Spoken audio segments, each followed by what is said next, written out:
అసంయతాత్మనా యోగో దుష్ప్రాప ఇతి మే మతి పశ్చాత్మనా తు యతతా శక్త్యో వాప్తుముపాయతః.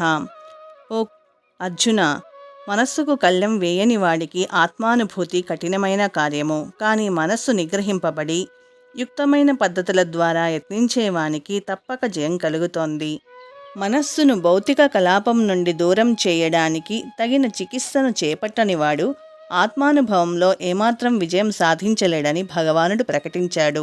మనస్సును భౌతిక భోగంలో నెలకొల్పుతూనే యోగ సాధనకు ప్రయత్నించడం ఒకవైపు నీళ్లు పోస్తూ ఇంకొక వైపు అగ్నిని రగల్చే యత్నం వంటిదే అవుతుంది.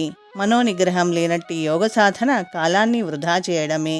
అటువంటి యోగ ప్రదర్శన భౌతికంగా ఆకర్షణీయంగానే కనిపించినా ఆధ్యాత్మిక అనుభూతికి సంబంధించినంత వరకు వృధాయే అవుతుంది. అందుకే మనస్సుని నిరంతరం భగవంతుని దివ్యమైన ప్రేమయుత సేవలో నెలకొల్పడం ద్వారా మనిషి తప్పక నిగ్రహించుకోవాలి.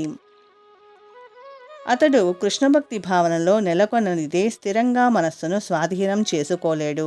కృష్ణభక్తి భావనలోని వ్యక్తి యోగ సాధన ఫలితాన్ని ప్రత్యేకమైన యత్నం లేకుండానే సులభంగా సాధించగలుగుతాడు.